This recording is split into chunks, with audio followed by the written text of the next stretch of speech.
Halo, selamat malam. Kembali di Radio Sinenem Konsultan FM.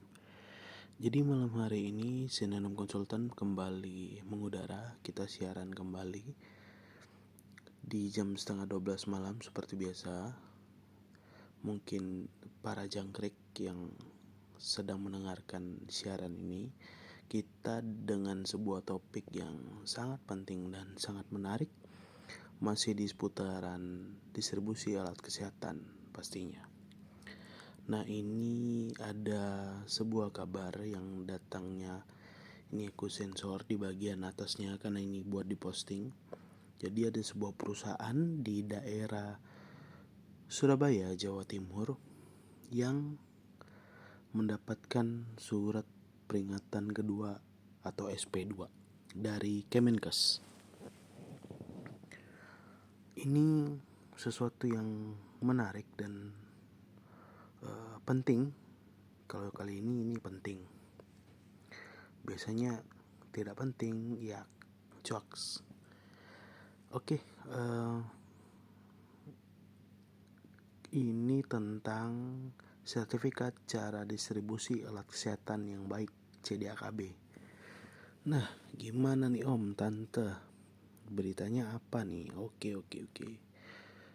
Santai. Jadi ini SP2 ini, surat peringatan kedua ini dikirimkan ke sebuah perusahaan yang belum melakukan pengajuan CDAKB. Nah, hari ini terima kasih kepada Ibu siapa ini? Dr. Anda Eka Purnamasari, Direktur Pengawasan Alat Kesehatan, yang sudah benar-benar melakukan pengawasan yang baik terkait regulasi CDAKB ini, yang akhirnya menjadi penegasan dan titik terang kepada kita tentang sebuah sanksi-sanksi yang akan didapatkan ketika kita tidak memenuhi sertifikat CDAKB ini. Nah, ini teman-teman kita bisa baca poin-poin pentingnya. Jadi yang pertama itu sebenarnya surat ini sudah ada yang surat peringatan pertama SP1 di nomor yang tinggal dibaca sih di atasnya. Semoga teman-teman bisa membaca. Menindaklanjuti surat kami nomor FK bla bla bla 2003 tanggal 20 Februari 2003 jadi 2023. Jadi baru ya, surat ini baru untuk yang SP1. Jadi sudah tertulis bahwa saudara belum melakukan pengajuan CDAKB sampai dengan batas waktu yang ditentukan. Nah, nanti kita juga bahas nih masalah batas waktunya ini seperti apa. Nah, kemudian sehubungan dengan pelanggaran terhadap ketentuan perundang-undangan terkait kewajiban distributor alat kesehatan bersama ini kami sampaikan hal berikut. Jadi ini SP2 diberikan karena SP1-nya mungkin dianggurin ya sama pelaku usaha, karena masih belum juga melakukan pengajuan CDAKB. Karena memang hari ini aku udah selalu bilang CDAKB sudah mandatori, sudah wajib, harus dipenuhi, karena jika tidak dipenuhi ini yang akan terjadi gitu. Mendapatkan surat-surat peringatan, aku kurang tahu ya hierarki surat peringatan ini, biasanya SP1, SP2, nggak tahu ada SP3. Biasanya ada SPK, surat pencabutan segala macam. SPK itu surat pemberhentian kegiatan biasanya. Nah, ini kita bisa baca di ini poinnya nih, gimana nih bacanya nih. Pokoknya ada dua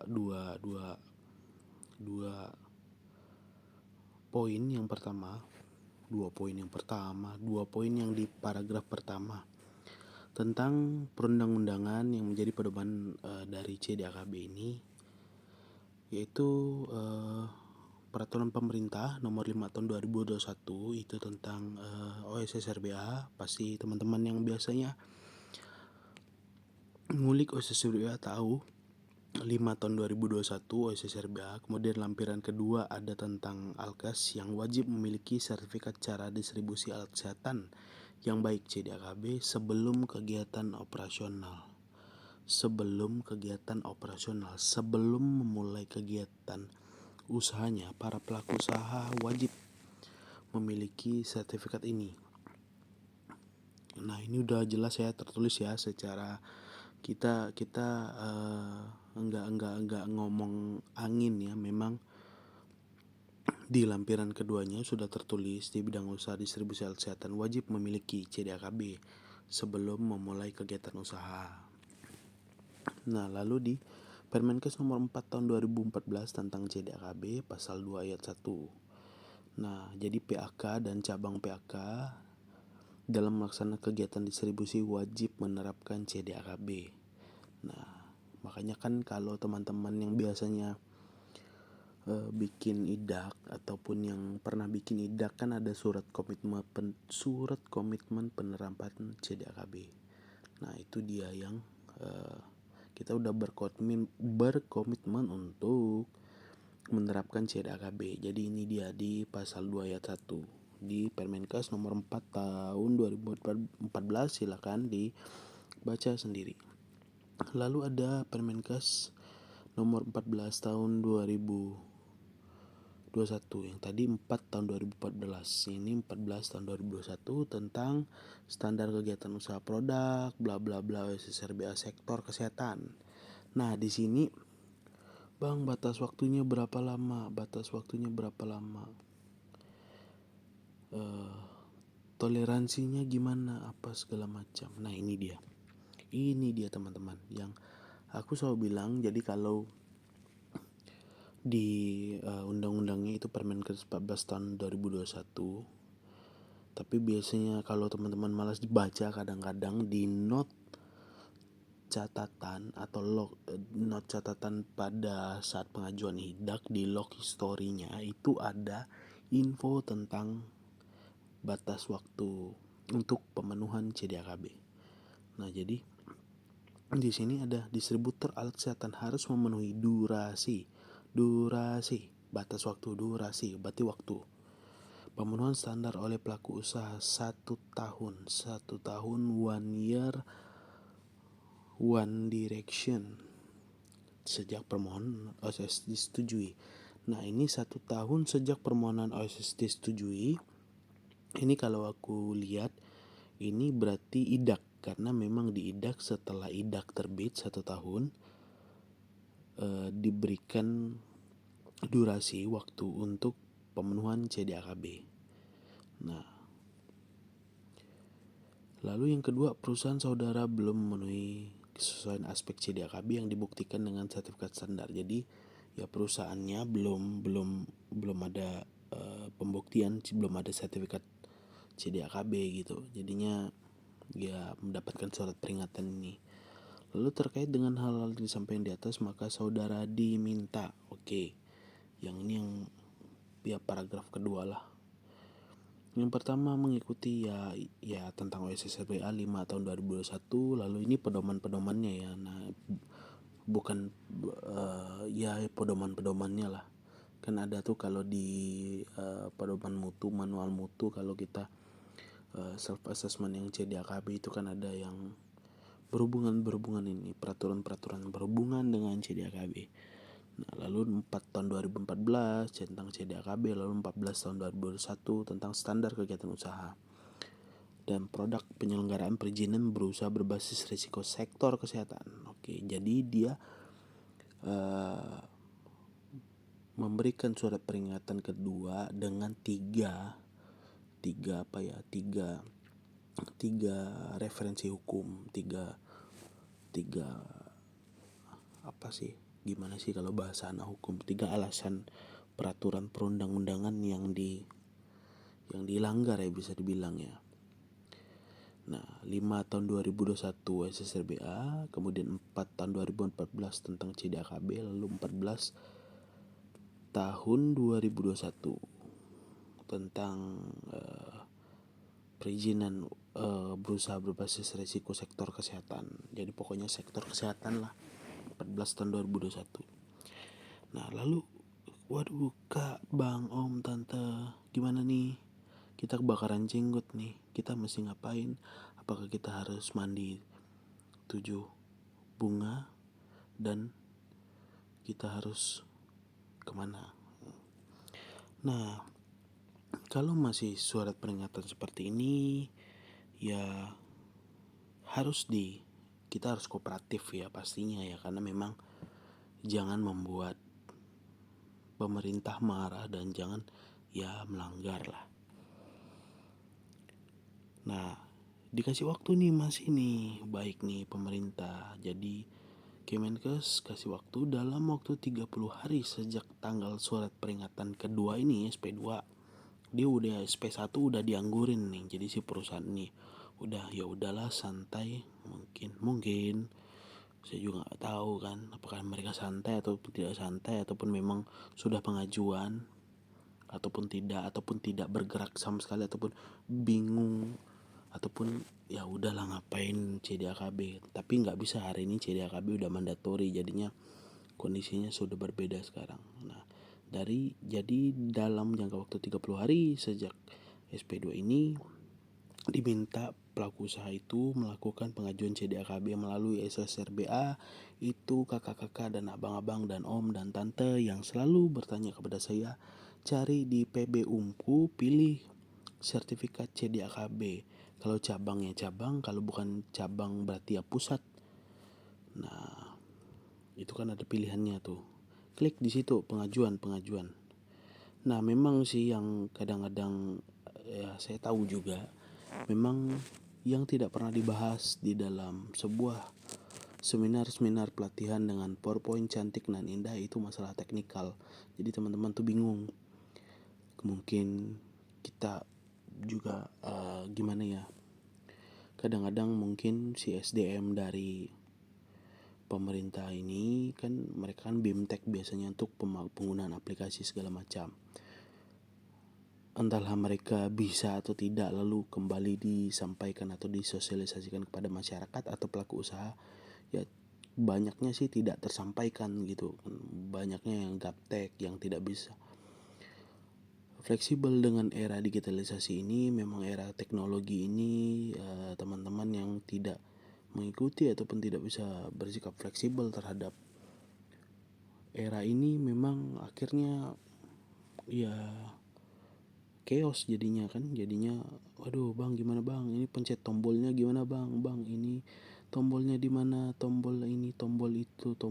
Pokoknya permasalahan tombol yang itu nggak pernah dibahas di dalam seminar cantik pelatihan CDAKB. Padahal waduh, kita bukan ini ya, aku mungkin seperti apa sih, bergurau atau bercanda, tapi permasalahan penekanan tombol tuh akan menjadi sebuah masalah yang sangat rumit dan sangat chaos jika seseorang SDM-nya ataupun bagian admin legal ataupun PJT itu gaptek luar biasa gitu. Masih zamannya mungkin sebelum mesin tik tuh masih pakai menulis di batu, akan jadi luar biasa kacau jadinya. Nah, ini masalah teknikal yang mungkin Kemenkes bisa memperhatikan dari, ya kalau ditonton video saya syukur, ya tidak, tapi permasalahan pencetan tombol yang tolong diperhatikan cara memencet tombol. Gimana caranya memencet tombol dan mencari tombol-tombol atau fitur-fitur itu.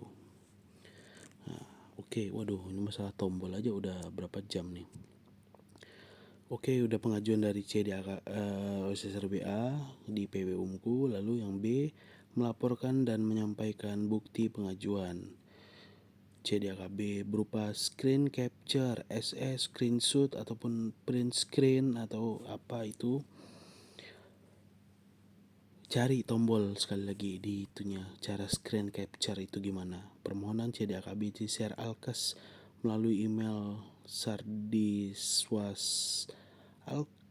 Wah ini bukan apa nih, gimana, sardiswaslakes@gmail.com dengan tembusan Dinas Kesehatan Provinsi setempat Jadi di Inkaspro juga dikirimin gitu. Nah, apabila dalam waktu yang ditentukan belum melaporkan perbaikan, maka sanksi administrasi akan ditingkatkan. Berarti sanksi administrasi akan ditingkatkan, mungkin dia akan mendapatkan SP ketiga dan yang berisi toleransinya akan menjadi semakin sedikit, mungkin 15 hari ataupun mungkin ini aku nggak tahu ya. Dan dia akan berakhir dengan idaknya dicabut ini. Ini akan berakhir dengan idaknya dicabut pasti. Karena memang rata-rata sekarang proses idak juga semakin sulit karena revisian hanya bisa 2 kali, mentoknya 2 kali, dan banyak teman-teman yang ditolak juga idaknya. Sudah revisi berapa kali. Ya banyak lah, mungkin memang masalah ya Kemenkes juga pastinya ada kekurangan, masalah website aplikasi yang database-nya hilang-hilangan, ketimpa satu sama lain, tumpang tindih perusahaan. Datanya kan ada tuh, banyak tuh, kemudian tidak bisa terintegrasi. Dan kalau kita ini kalau bahas terlalu dalam susah ya, akhirnya jadinya bug kita ngomongin bug di sana sini dalam sebuah website dan aplikasi, tentang cara developer mengcoding atau memprogram sebuah website ataupun mendevelop, membangun sebuah website, membuild sebuah website. Nah, itu kan pasti akan ada bug sana sini. Nah, inilah yang terjadi. Bug sana sini ini akan, bang tidak bisa terintegrasi, bang data file tidak ditemukan, usernya tidak ditemukan. Nah, dan sampailah ke para pengguna, para pelaku usaha yang masalah fitur tombol aja yang nanti nggak ketemu, belum lagi ketemu bug. Wah, itu akan memang menjadi sebuah sesuatu yang lumayan mempusingkan bagi yang orang yang ditanya, ya bang ini gimana. Itu saya lumayan pusing untuk menjelaskan ataupun berkali-kali menjelaskan. Nah, tapi itu adalah, ya inilah kesulitan dan kehebatan kita. Mungkin ya, yang penting yaudah itu ngomong terlalu dalam deh masalah bug. Ini nggak ngomong masalah bug, yang penting udah dicocokin aja, dipadat-padatin aja, dicari aja sebisanya untuk pengajuan CDAKB gitu. Mungkin banyak data file yang tidak ditemukan, segala macam, masalah integrasi, masalah bang sertifikat saya kok tidak muncul di ini karena ya sekarang pindah dari share alkes ke rek alkes, masalah migrasi apa di ini kan semampunya dikerjakan gitu. Apalagi kalau kita mau berbicara tentang self assessment ya, ini nanti pusing lagi pastinya. Masalah integrasi aja kita masih kacau kan, di seupayanya aja, seada-adanya aja. Kalau nggak mampu ya sudah, angkat tangan saja. Kalau memang ini sebenarnya gini, kalau kita ngomongin SP2 ini, kalau si perusahaannya kuat nih, saya kasih saran ya, dia memang udah pengajuan sebenarnya kan. Makanya kan itu kan mudah kan, kalau memang benar pengajuan, udah screenshot kirim ke website, kirim ke email itu kan. Kalau dia menemukan masalah-masalah, nggak masalah, nggak apa-apa, screenshot juga, pak ini saya nggak bisa terintegrasi, data file tidak ditemukan. Nah, kirim juga ke email ini, email atas, biar si Kemenkes juga baca, pak bu saya sudah mengajuan tapi websitenya jelek gitu, ataupun websitenya malah kacau gitu kan. Nah, biar baca gitu, nggak apa-apa dikritik, dikritik yang bagus gitu. Memang websitenya memang kadang-kadang susah masuknya, ataupun maintenance, ataupun tidak ada tentang sosialisasi masalah handbook apa segala macam kan, yang 2022 2023 template ganti lagi, revisi lagi, tidak ada sosialisasi. Sebenarnya kalau dibilang nggak ada sosialisasi, nanti si pemerintahnya bilang kami udah cantumin di berita dan pengumuman, kenapa kalian tidak baca. Kita harus self service, harus mandiri. Ya itu kan jadinya gontok-gontokan nanti kan. Ya udahlah, yang penting yang mandiri, belajar sendiri sebisanya aja, dilakukan aja. Kalau memang nggak bisa pengajuan CDAKB, permasalahannya di screenshot, kirim ke ininya, dilihat nanti Kemenkes tuh ada balas nggak, ataupun siapapun perusahaan ini. Kalaupun memang perlu bantuan, memang bisa udah juga hubungi saya sih, Sinonim Konsultan. Tapi kalau memang berusaha sendiri ya udah bebas memilih aja, kerjain screenshot. Nggak bisa terintegrasi, data file tidak ditemukan, segala macam user tidak ditemukan, ya udah screenshot itu aja, kirim ke Kemenkes. Jadi kan Kemenkes kan memberikan satu perhatian kepada kita yang memang memiliki kesulitan. Ya udah, selesai masalah. So ada peringatan, diberhentikan. Memang kesalahan sistem, kesalahan aplikasi. Kalau aplikasinya ini, tapi kalau memang bisa kan, ya nantinya jadinya kitanya yang salah jadinya kan. Kecuali orang lain bisa, kita nggak bisa, karena memang